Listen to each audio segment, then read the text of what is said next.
The breach is larger than we anticipated. They have to reinforce it now, or the entire town is gone. I know. We're on it. The first scrape of steel against packed clay reached me at 8:23 that morning. I was still halfway down the gravel access road when I heard it. Anyone who has spent years around heavy equipment knows the difference between a tractor, a dump truck, and an excavator. This was an excavator. A deep diesel rumble rolled across the hillside, followed by the hiss of hydraulics and the grinding sound of steel tracks shifting on loose stone. I set my coffee thermos on the passenger seat of my Ford pickup and pressed harder on the accelerator. By the time I came around the last bend, dust was hanging over the ridge like smoke. The excavator sat on top of my flood retention dam. Its bucket swung forward and bit into the side slope, sending a cascade of red Tennessee clay tumbling down the embankment. 22 acres of my land stretched behind it. In front of it sat Oak Hollow Estates, and standing beside the machine was Melissa Grayson. She wore a bright pink blazer, carried a clipboard under one arm, and held a yellow compliance notice in her hand. She did not look surprised to see me. In fact, she barely looked at me at all. She simply pointed toward the side of the road. "You can wait over there, Mr. Walker. We are almost finished." The excavator operator glanced down from the cab. I could see uncertainty on his face. Melissa ignored him and extended the yellow notice toward me. The paper fluttered slightly in the morning breeze. I took it and looked down. Unpaid assessments, late penalties, compliance charges, administrative fees. The total came to $12,680. I almost laughed. I had never paid a single dollar to Oak Hollow Estates because I had never been a member of Oak Hollow Estates. My property sat completely outside the subdivision boundaries. Melissa folded her arms. "The board voted on this months ago. You have ignored every notice we sent." Behind her, the excavator bucket slammed into the dam again. The sound echoed across the valley. Clay rolled down the slope. Small rocks bounced into the drainage channel below. I looked at the cut the machine had opened and felt something tighten in my chest. That structure was not decorative. It was not landscaping. It was not some hobby project. For nearly 8 years, it had slowed storm runoff coming off the upper ridge and spread it safely across my overflow field before it ever reached the homes below. Melissa followed my gaze and smiled faintly. "It has been an eyesore for years. That dam is the reason your neighborhood stays dry every spring," I said. She shook her head. "Our consultant disagrees." Another bite of the bucket. Another shower of dirt. The operator climbed partially out of the cab and called something down to Melissa. I caught only 2 words. "Permit. State." Melissa waved him off before he could finish. The board reviewed everything. The operator hesitated for a moment before climbing back into the machine. The diesel engine growled louder. I looked beyond Melissa toward the subdivision. From where we stood, I could see rooftops through the trees. 2 car garages, backyard fences, a church steeple in the distance. People drinking coffee at kitchen tables without realizing the structure protecting them was being torn apart one bucket at a time. Melissa stepped closer and tapped the notice with one finger. "You have 30 days to pay the balance." Then she smiled. A small, satisfied smile. The kind people wear when they think a problem has finally been solved. Another section of the dam collapsed under the excavator bucket. Dirt slid downward. Water began trickling through a fresh opening near the base. Not much, just enough for someone who understood drainage to recognize what it meant. I watched the thin stream disappear into the grass below. Then I looked back at Melissa. She believed she had collected a debt. What she had actually done was remove the only thing standing between the next major storm and the homes she claimed to protect. The drive home took less than 15 minutes, but I spent most of it staring through the windshield thinking about the narrow stream of water I had seen slipping through the cut in the dam. The radio stayed off. The only sounds inside the truck were the tires humming against the pavement and the occasional rattle from a toolbox behind the seat. When I pulled into my driveway, the first thing I did was walk straight to the detached garage. The overhead door groaned upward, revealing shelves lined with storage bins, old fishing gear, and nearly 3 decades of engineering records. Against the back wall sat a gray fireproof cabinet. I unlocked it and pulled open the lower drawer. Everything was exactly where I had left it. Permit applications, inspection reports, survey maps, drainage calculations, soil analysis reports. I carried a stack of folders to the workbench and spread them beneath the fluorescent light. 8 years earlier, When I built the flood retention dam, I had documented everything. That habit came from 32 years working in county water management. Paperwork was boring until the day somebody claimed it did not exist. Then it became the most important thing in the room. The original permit sat inside a large tube near the corner of the bench. My signature was still at the bottom. The state approval stamp was still visible. The county inspection records were still attached. Nothing about that structure had ever been illegal. Nothing about it had ever fallen under HOA authority. I opened another folder and found the first letter Melissa had ever sent me. It was dated 18 months earlier. A polite invitation to join Oak Hollow Estates. Annual dues. Community benefits. Neighborhood improvements. I remembered reading it while sitting on the same porch where I drank coffee every morning. I had mailed back a polite refusal 2 days later. Certified mail.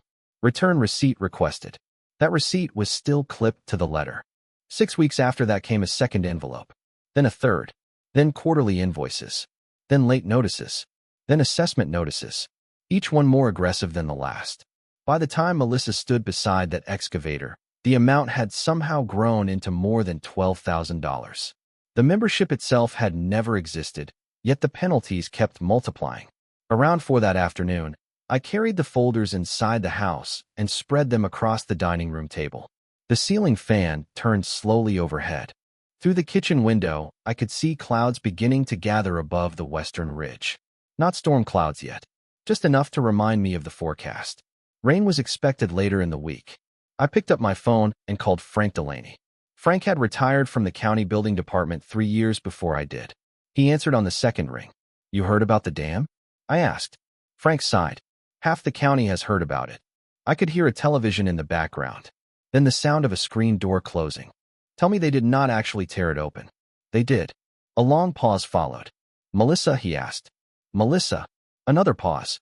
"Then she has no idea what she just did." That was exactly what worried me. Frank understood drainage almost as well as I did. He knew where the runoff traveled. He knew which homes sat at the bottom of the watershed. He knew the difference between a decorative pond and a functioning flood control structure. "What does the forecast look like?" he asked. I opened the weather app on my phone. 2 systems moving in from the west. Could be 4 inches. Maybe more. Frank let out a slow breath. "That is not good." We talked for nearly 20 minutes. Before hanging up, he promised to stop by the following morning. After the call ended, I stepped onto the porch. The evening air smelled like freshly cut grass from somewhere down the road. A pickup truck passed in the distance. Crickets had already started singing in the trees. Everything felt normal. That was the unsettling part. Oak Hollow looked exactly the same as it had the day before. Children were riding bicycles. People were grilling dinner. Garage doors opened and closed. Nobody knew that a piece of infrastructure protecting the entire lower section of the neighborhood had disappeared that morning. I sat down in my old wooden chair and watched the sun sink behind the ridge. Somewhere beyond those trees, water was already finding pathways through the damaged dam. Not enough for anyone to notice. Not yet. But I had spent my career studying what happened after small problems were ignored.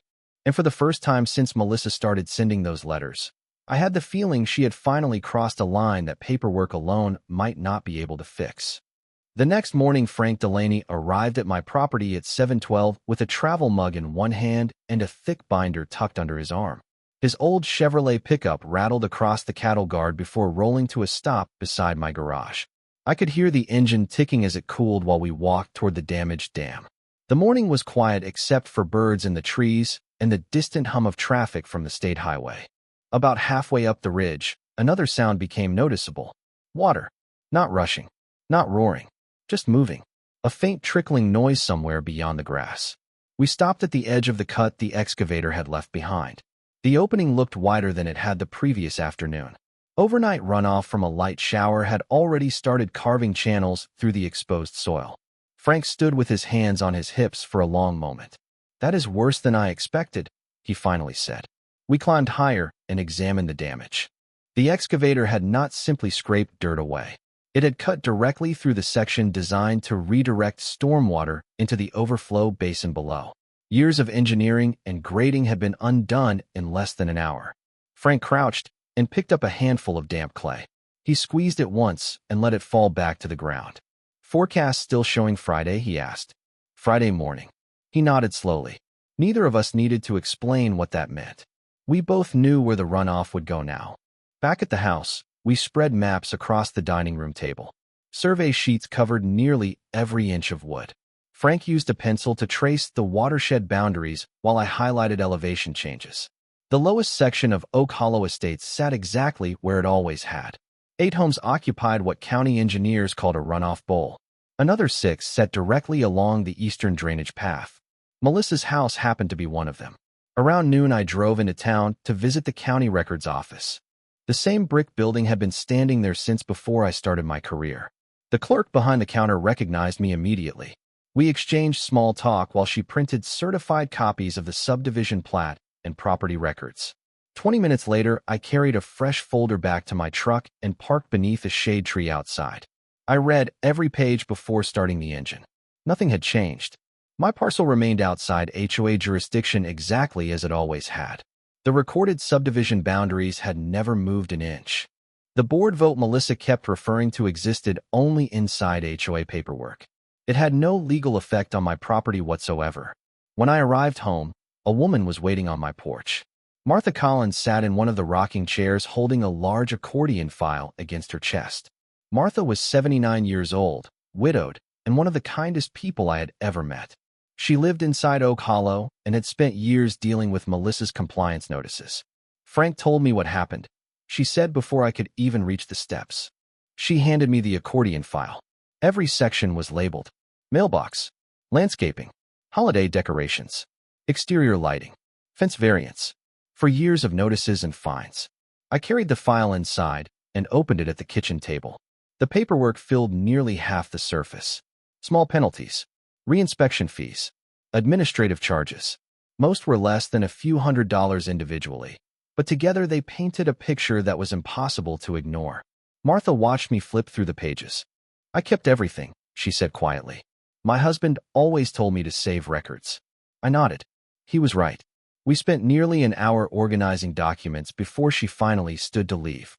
At the front door, she paused and looked back at me. If this turns into a fight, people will talk. People already talk. A faint smile crossed her face. Then maybe it is time they start talking about the right things. After she left, I stood on the porch watching her sedan disappear down the road. The screen door closed behind me with a soft bang. The afternoon sky had grown darker. Thick clouds were gathering above the ridge line. The Weather Service updated the forecast again that evening. Rainfall estimates increased. 4 inches became 5. 5 became 6 in isolated areas. I sat at the dining room table surrounded by maps, permits, assessment notices, engineering reports, and Martha's accordion file. The ceiling fan rotated slowly overhead. Somewhere outside, thunder rolled far off in the distance. Melissa still believed the dam had been the problem. By the end of the week, the entire neighborhood was going to discover it had been the solution.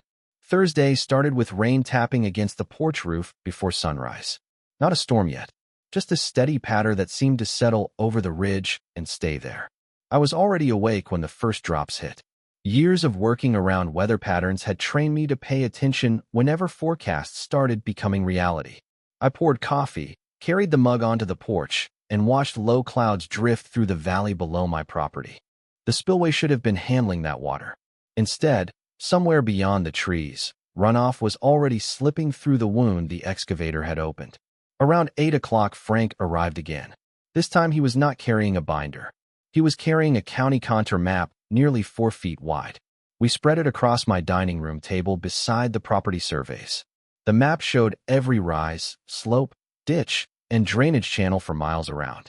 Frank traced a finger from the upper ridge down toward Oak Hollow Estates. Neither of us spoke for a minute. The path was obvious. Water always follows gravity. It does not care about property lines, HOA bylaws, election results, or compliance notices. It follows the ground. And the ground was about to send a tremendous amount of runoff directly toward the eastern section of the neighborhood. By noon, I had made up my mind. Sitting quietly and waiting was no longer an option. If people were going to be affected, they deserved to know what was coming. Frank agreed. We started making a list. Martha Collins, the Peterson family, the Johnsons near the drainage bowl, the retired couple at the corner lot, the young family near the clubhouse. One by one, we wrote down addresses. Most of them were people I knew only well enough to wave at while driving by. Some I knew a little better. A few had come to me over the years asking questions about HOA notices. By early afternoon, the rain had become steadier. Water dripped from the gutters outside while we reviewed the list for the second time. Then the doorbell rang. Standing outside was Rebecca Lawson. Rebecca served as treasurer for the HOA board. She looked nervous before I even opened the door. Her windshield wipers were still moving when she stepped onto the porch. She carried a large envelope tucked under one arm. "I cannot stay long," she said. I invited her inside anyway. We sat at the kitchen table. For several seconds, she stared at the envelope before finally sliding it across to me.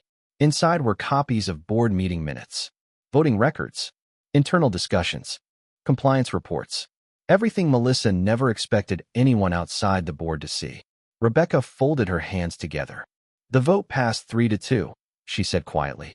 "Melissa, Glenn Porter, and Brian Lewis voted yes. I voted no. So did Carol Jennings." I turned pages slowly while she spoke. There it was in black and white. The discussion about my property.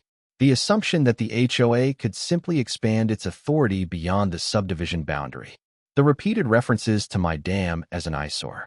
The decision to pursue assessments against a property they never controlled.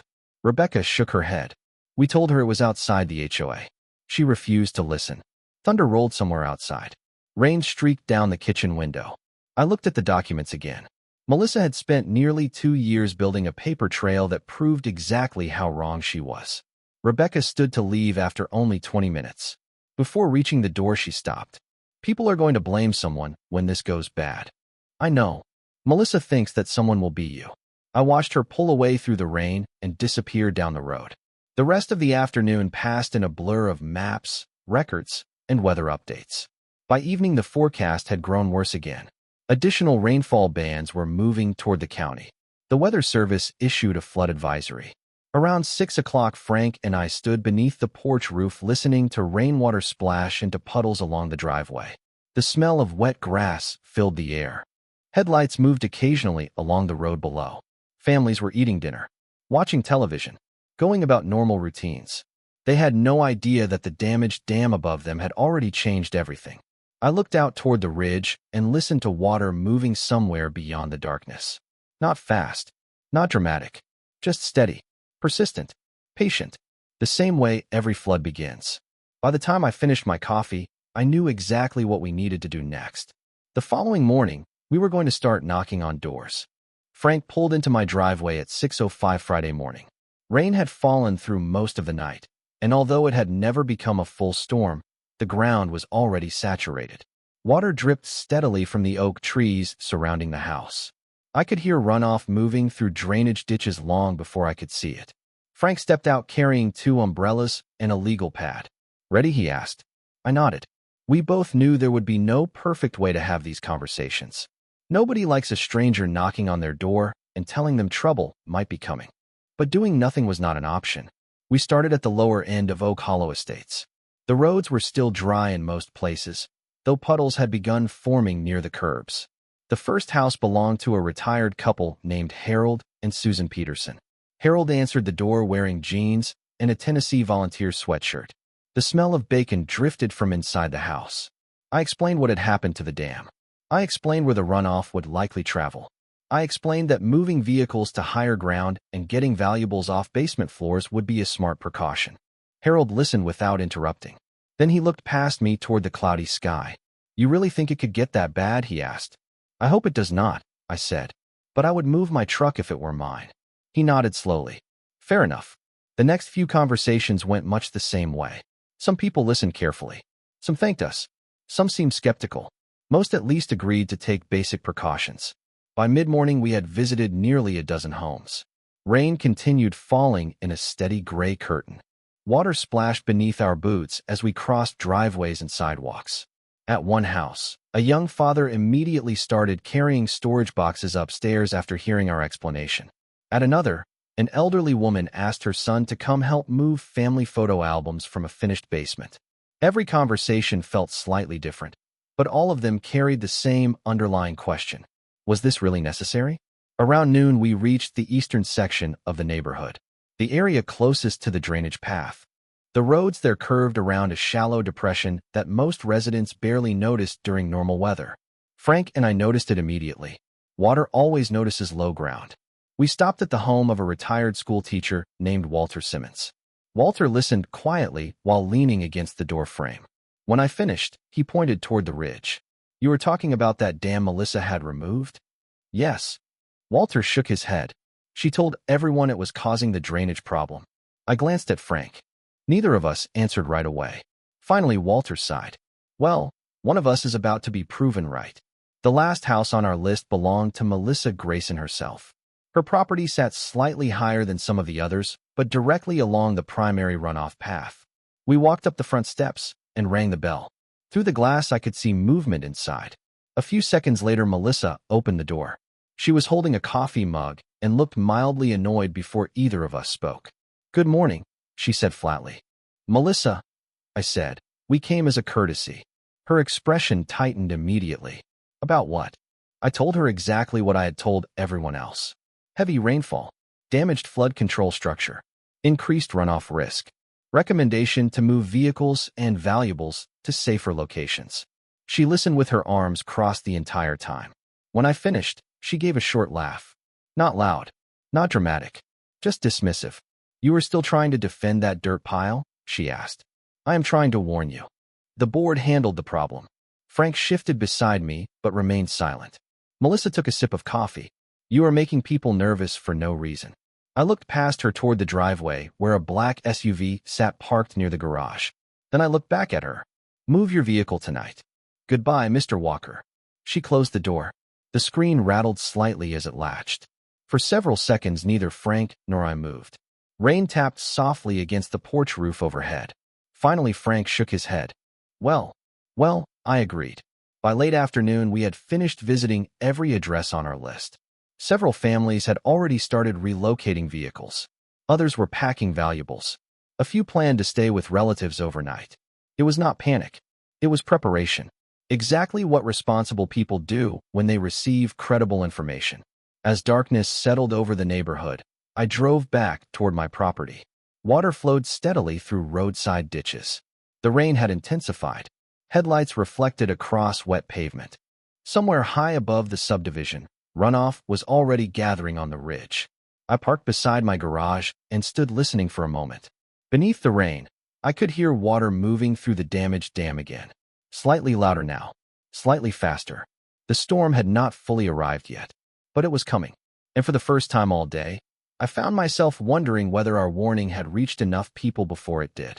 My phone vibrated on the nightstand at 3:41 Saturday morning. I was awake before I answered it. The rain had intensified for hours, drumming against the roof in a steady rhythm that never seemed to stop. The caller ID showed Frank Delaney. I picked up immediately. "It is starting," he said. I sat up. "Where?" "East Drainage Bowl." I was already reaching for my boots.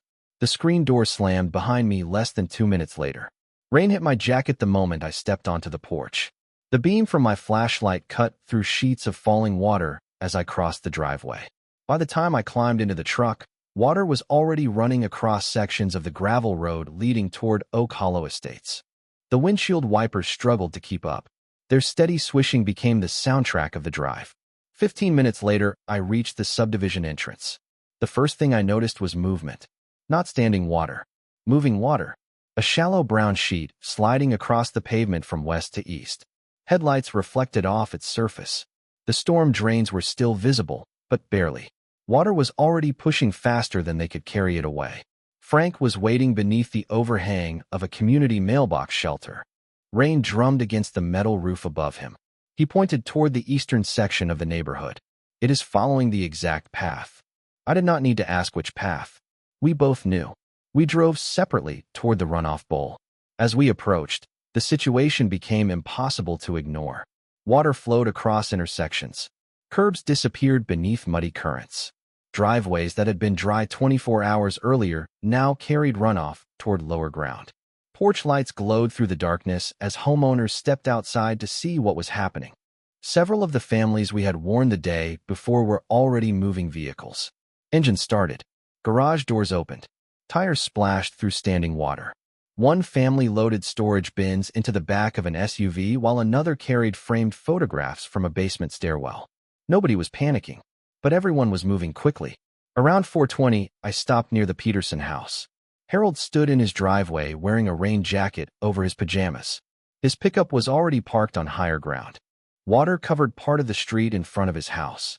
He looked at me and shook his head. I am glad I listened. I nodded and continued toward the eastern rim. The further we drove, the deeper the water became. The drainage channels that normally carried runoff away from the subdivision had exceeded capacity. Water spilled over curbs and across lawns. Several storm drains emitted a deep, gurgling sound as they struggled to handle the volume. By sunrise, portions of the clubhouse parking lot were submerged. The asphalt looked like a shallow lake. A maintenance golf cart sat with water halfway up its tires. The rain finally began easing around 7 o'clock, but by then the runoff already moving through the watershed had taken control. Water continued arriving from higher elevations long after the heaviest rainfall stopped. I spent the morning helping residents wherever I could. We moved boxes, pulled vehicles from shallow water, carried belongings to second floors. Frank coordinated with several homeowners whose basements had started taking on water. At one house, we helped a retired couple move family heirlooms away from a lower storage room. At another, we carried furniture into a garage sitting on slightly higher ground. Nobody cared about HOA politics anymore. At that moment, people only cared about protecting what they could. Around 9:30 a.m., county engineering truck arrived. I recognized the vehicle immediately. Curtis Bennett stepped out wearing rubber boots and carrying a tablet. Curtis had worked in county drainage management for years. Without saying much, he began documenting conditions. He photographed runoff paths, measured water levels, examined drainage structures. Eventually, he followed the flow upstream toward the damaged dam. I knew exactly what he would find when he got there. Around noon, word spread that Melissa's property had taken water. Then Glenn Porter's. Then Brian Lewis's. The same board members who had approved the demolition were now dealing with the consequences moving through their own neighborhoods. I did not celebrate. There was nothing enjoyable about seeing homes damaged. I had spent most of my career trying to prevent exactly this kind of thing. But standing beside the flooded clubhouse parking lot, listening to water ripple against submerged curbs, I could not ignore one fact. Everything was happening exactly the way the engineering reports predicted, exactly the way the permits described, exactly the way the dam had been designed to prevent. And for the first time since the excavator arrived on my property, the evidence was no longer sitting inside folders. It was flowing through the streets for everyone to see. By Sunday morning, the rain had stopped, but Oak Hollow Estates looked nothing like it had 3 days earlier. Mud covered sections of roadway. Water stains marked garage walls. Piles of wet cardboard boxes sat beside driveways waiting for trash pickup. The smell of damp carpet and soaked drywall drifted through parts of the neighborhood. Residents spent the morning dragging fans, extension cords, and shop vacuums from garages. Pickup trucks came and went carrying supplies. Insurance adjusters had already begun appearing in small clusters, walking properties with clipboards and cameras. I spent most of the morning helping where I could. Around noon, Frank and I were carrying storage totes from a basement when my phone started vibrating repeatedly in my pocket. 3 missed calls, then 4, then 5. Most came from numbers I did not recognize. When I finally checked the messages, I understood why. Melissa Grayson had scheduled a public statement outside the clubhouse. By 2 o'clock, local news crews were already setting up cameras near the entrance. Curious residents gathered beneath the bright afternoon sun while reporters adjusted microphones and tested audio equipment. I did not attend. Instead, I watched the broadcast later from my living room. Melissa stood in front of the clubhouse wearing a navy blazer. Glenn Porter stood nearby. Brian Lewis stood a few feet behind them. Melissa read from prepared notes. Her tone remained calm and confident. According to her statement, the flooding had been caused by an improperly maintained private structure located upstream from the subdivision. She described the dam as unsafe. She described its removal as a necessary corrective action. Then she suggested that the damage throughout the neighborhood had resulted from years of neglect by the property owner. I sat on my couch listening to her speak and felt something I had not expected. Not anger, exhaustion. I had spent decades working around permits, inspections, engineering standards, and public infrastructure. Facts usually mattered. Yet there she was standing in front of cameras telling a completely different version of events while people across the county watched. By evening, local news websites had posted articles. Social media picked them up immediately. Comments appeared by the hundreds. People who had never heard of Oak Hollow Estates suddenly had opinions about a dam they had never seen. Some blamed me outright. Others repeated Melissa's statements as fact. A few asked questions. Most simply reacted to the headline. Monday morning brought a new surprise. Someone had knocked over my mailbox overnight. The metal post leaned sideways into the ditch when I walked outside to collect the newspaper. The mailbox door hung open. Mud covered one side. I stood there quietly for a moment looking at it. Then I picked it up and carried it back toward the garage. The mailbox itself did not bother me nearly as much as what it represented. Melissa's story was working. People wanted a villain. She was trying very hard to make sure that villain was me. Around lunchtime, a certified envelope arrived.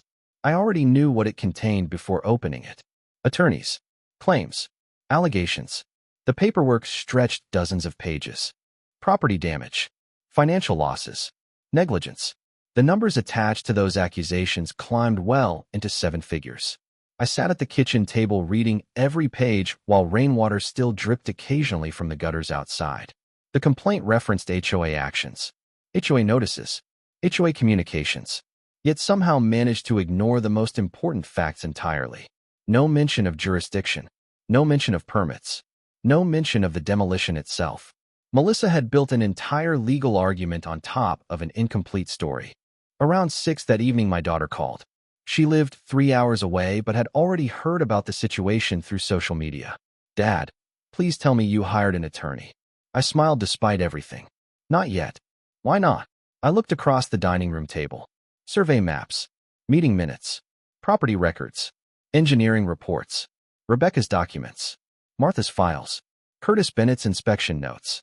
The evidence kept growing every day. Because somebody is still talking, I said. And every time they talk, they create another record. My daughter sighed. That sounds exactly like something you would say. After we hung up, I stepped onto the porch. The evening air felt cooler after the storm. Crickets had returned. Somewhere down the road, a screen door slammed shut. For a few moments, the neighborhood sounded normal again. But beneath that calm surface, pressure was building. Residents were asking questions. Insurance companies were asking questions. County officials were asking questions. And sooner or later, someone was going to ask a question Melissa could not answer. The only thing I did not know yet was how long it would take before that happened. The county announced the public meeting on Wednesday. By Thursday afternoon, every parking space at the high school gymnasium was full. Pickup trucks lined the outer roads. Residents stood in small groups near the entrance discussing insurance claims, repair estimates, and rumors spreading through the neighborhood. I arrived 20 minutes early carrying a canvas document bag that had become noticeably heavier over the past week. Inside were certified plats, engineering permits, inspection reports, meeting minutes, drainage maps, photographs, and enough paperwork to fill an entire shelf. The gym smelled faintly of floor wax and old basketballs. Folding chairs stretched across the court in neat rows. County officials sat behind a long table positioned beneath bright overhead lights. Residents filled seats quickly. Some carried folders. Some carried notebooks. Martha Collins arrived with her accordion file tucked under one arm. Frank Delaney carried a flash drive and a stack of engineering correspondence. Rebecca Lawson entered quietly and sat near the front. Melissa Grayson arrived several minutes later accompanied by an attorney. She walked through the gym with the same confidence I had seen beside the excavator. But something was different now. People watched her. Conversations stopped as she passed. Several residents exchanged looks. Nobody smiled. At exactly 7 o'clock, the meeting began. The county attorney opened with a brief summary of the flooding event and explained that the purpose of the hearing was to establish facts, review available evidence, and determine what actions might follow. Then she invited County Engineer Curtis Bennett to speak. Curtis stood and connected a laptop to the projector. The first image appeared on a large screen behind him. It showed the watershed above Oak Hollow Estates. Contour lines covered the map. Drainage paths were highlighted in blue. Curtis spoke calmly. No drama. No accusations. Just facts. He explained how runoff moved through the ridge system. He explained how the flood retention dam had functioned. He explained where water had traveled after the dam was removed. Then he displayed photographs taken after the storm, aerial images, drainage routes, overflow channels. The entire sequence appeared step by step on the screen. Residents watched quietly. Nobody interrupted. When Curtis finished, the county attorney opened the floor for comments and evidence. Rebecca Lawson stood first. She carried a thick binder to the podium. Her voice shook slightly at first, but grew steadier with every sentence. She described the board vote authorizing action against my property. She explained that she and another board member had objected repeatedly because my parcel existed outside subdivision boundaries. Then she submitted copies of meeting minutes documenting those objections. The room grew noticeably quieter. Next came Frank. He presented engineering correspondence he had sent to the HOA years earlier warning about drainage limitations within the neighborhood. He submitted responses showing those concerns had been dismissed without professional review. Several residents shifted uncomfortably in their seats as those letters appeared on the projector screen. Then Martha walked slowly to the microphone, carrying her accordion file. For nearly 10 minutes, she read line after line from notices and penalties she had received over the years. Mailbox violations, lighting violations, landscaping violations, small amounts individually, thousands collectively. By the time she returned to her seat, many residents looked less interested in the flood and more interested in how their HOA had been operating. Finally, the county attorney looked toward me. "Mr. Walker?" I stood, carried my document bag forward, and placed it on the table beside the podium. The zipper sounded unusually loud in the silent gym. One by one, I removed the documents. Certified property records, survey maps, permit files, inspection approvals.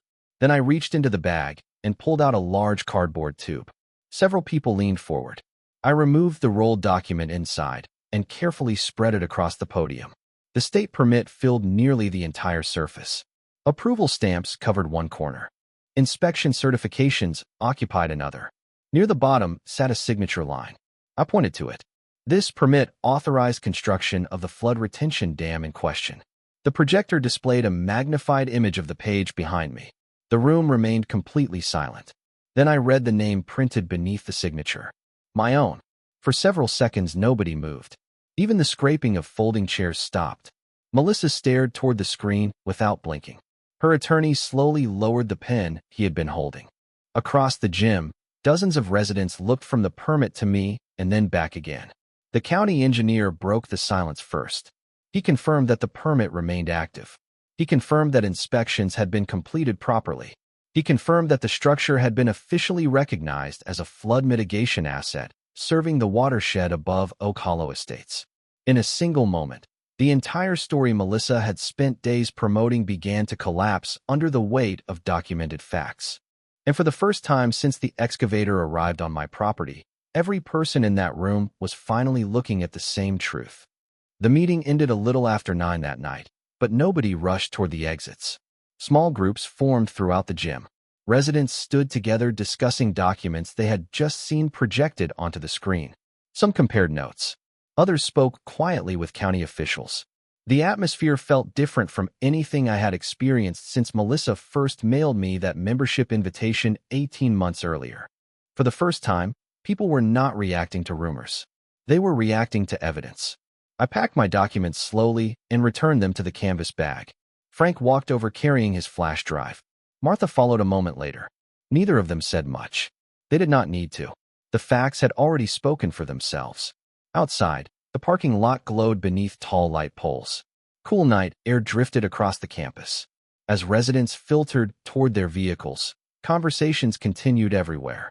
The next morning, the county released a preliminary statement confirming that multiple investigations would move forward. Insurance companies immediately requested copies of engineering reports and hearing records. Attorneys who had previously focused on me began asking questions about HOA authority. Reporters who had spent days repeating Melissa's version of events suddenly wanted interviews with county engineers. Everything shifted. Over the following weeks, investigators reviewed documents, emails, board records, permits, contractor communications, and financial reports. Every review led to more questions. Every question led to another document. The story became impossible to contain. The flood had not been caused by a dangerous structure. The flood had been caused by removing a functioning one. More importantly, the structure had been removed by people who lacked authority over the property in the first place. The contractor responsible for the excavation eventually submitted records showing they had relied entirely on representations made by HOA leadership. Insurance carriers reviewed those records as well. By the beginning of winter, legal claims were moving in multiple directions. Melissa, Glenn Porter, and Brian Lewis spent less time speaking publicly and more time meeting with attorneys. Residents who once defended every HOA decision began demanding answers. Board meetings became crowded. Financial records were requested. Voting procedures were questioned. Long-ignored complaints resurfaced. Martha's accordion file became one of many examples people referenced when discussing the association's past conduct. Several months later, Oak Hollow Estates held the highest turnout election in its history. Rebecca Lawson was elected president. A completely new board took office. One of their first actions was commissioning an independent review of association operations. Another was formally rescinding dozens of disputed penalties issued during previous years. Residents received refunds. Policies were rewritten. Financial oversight increased. The atmosphere inside the community slowly changed. People who had spent years avoiding meetings began attending them again. Discussions became less about enforcement and more about maintenance, safety, and planning. As for me, I spent most of the following spring rebuilding the flood retention dam. New permits were issued. New inspections were completed. Additional improvements were added based on everything we had learned from the failure. Construction lasted several months. The sound of equipment returned to the ridge, but this time it served a different purpose. Instead of tearing something apart, it was putting something back together. By late summer, the final grading was complete. Grass began growing across the slopes. The spillway opened once again. The first significant rainfall arrived in early September. That evening, I stood on the ridge listening to water move through the system exactly as it had been designed to do. Runoff entered the basin. Flow slowed. Water spread safely across the overflow field before continuing downstream. No flooded roads. No overwhelmed drains. No emergency meetings. Just a watershed functioning properly. A few weeks later, Rebecca stopped by carrying a framed letter signed by the new HOA board. It contained a formal apology. Not because anyone was forced to write it. Because they chose to. I hung it above the workbench in my garage. It remains there today. Frank still visits on weekends. Martha still brings homemade soup every few weeks. Children ride bicycles through Oak Hollow Estates again. Neighbors wave from driveways. The subdivision is not perfect. No community ever is. But it is healthier than it was before. Every now and then I walk the ridge at sunrise wearing the same boots I had on the morning the excavator arrived. The grass has grown back. The scars have faded. Water moves quietly through the spillway whenever rain comes. And every time I hear that sound, I remember something important. Melissa believed ownership came from a title, a vote, or a position on a board. She was wrong. Real responsibility comes from understanding what protects the people around you and being willing to defend it when nobody else will. The dam still stands today. The neighborhood still stands today. And every time stormwater flows safely through that watershed, it tells the same story better than any document ever could.